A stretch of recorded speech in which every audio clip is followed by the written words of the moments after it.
Welcome back to From Blunder to Banter. I'm Miles, and with me, as always, is the amazing Chloe. Hey everyone! So, Miles, sometimes I hear people say things and I'm just like, what on earth do they mean? Like, imagine someone telling you it's raining cats and dogs when there isn't, a single furry creature falling from the sky.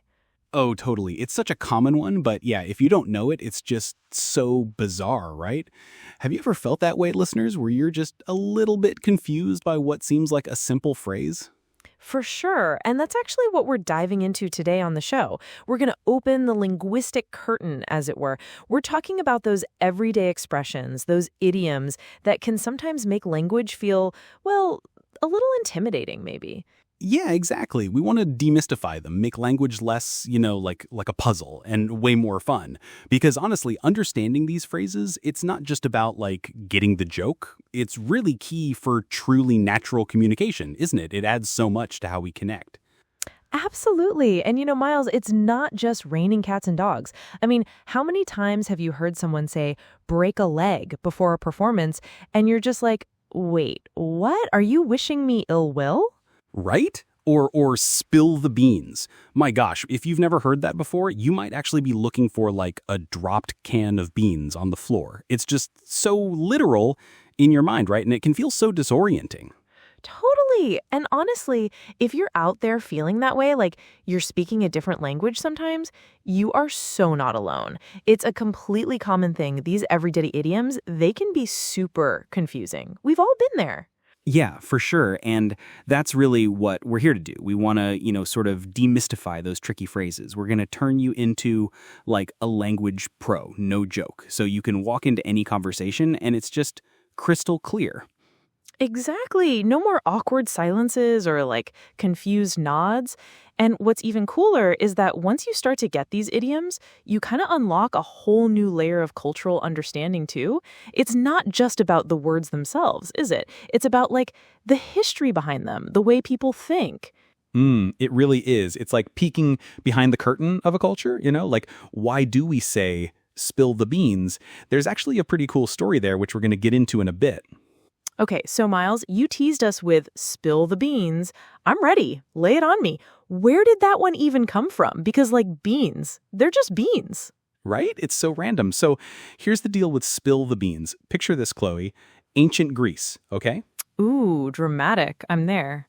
Yeah, ancient Greece, they used beans for voting, believe it or not. If you were voting for a candidate in an election or for a decision, you'd put a white bean in a jar for yes or a black bean for no. So, literally spilling the beans would mean revealing the votes, right? Exactly. So if someone accidentally or on purpose tipped over the jar, all the beans would spill out. And suddenly, everyone would know how the vote went, right? The secret was out. All the private decisions were revealed. Wow, that makes so much sense.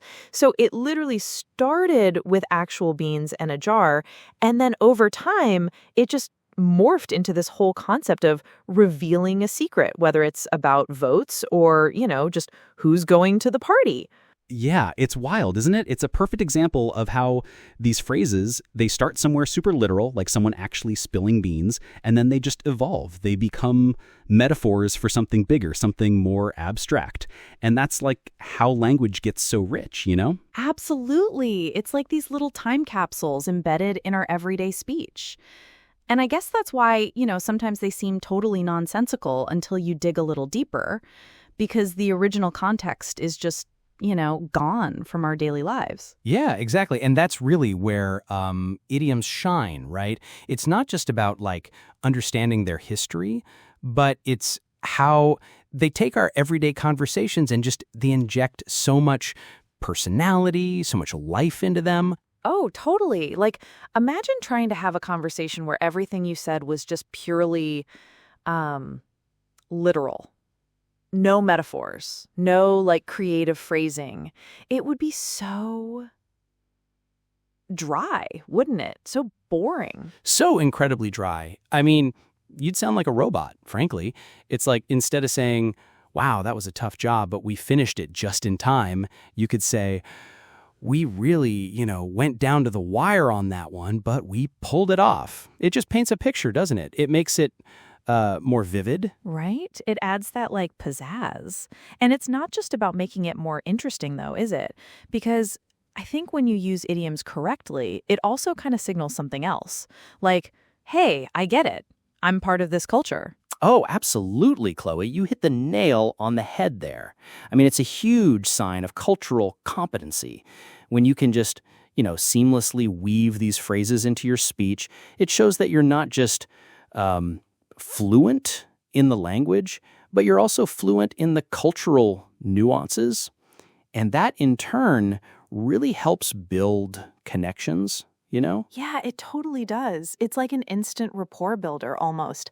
If you're talking to someone and you use like an idiom they understand, there's this little moment of shared understanding like, oh, we speak the same language, literally and figuratively. It just creates a bond, I think. Exactly. It's not just about avoiding blunders, though that's part of it.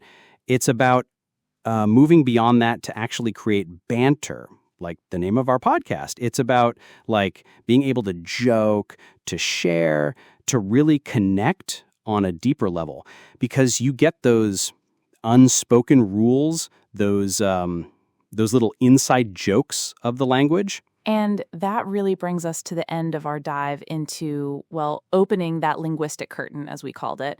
I mean, we've talked about how those tricky phrases like break a leg or spill the beans can feel, a bit confusing at first. Yeah, and how actually demystifying them isn't as hard as you might think. We really touched on how understanding them is like key to making everyday conversations just crystal clear, and not just clear, but really fun too. Absolutely. And beyond just clarity, we really underscored how idioms add so much color and personality to our language, making conversations way more engaging. Plus, it's that little secret handshake, right? Signaling cultural competency and like genuinely improving our social connections. Exactly. It's all about moving from that initial blunder to, really engaging in true banter. So hopefully our listeners feel a bit more like language pros now, ready to tackle those phrases. We really hope so. Thank you so much for tuning in to From Blunder to Banter today. It's been a real pleasure exploring this with you, Miles, and with all of our listeners. Yeah, thanks for joining us on this linguistic adventure. In our next episode, we will discuss further to help you create your own idiom toolkit. We'll catch you next time.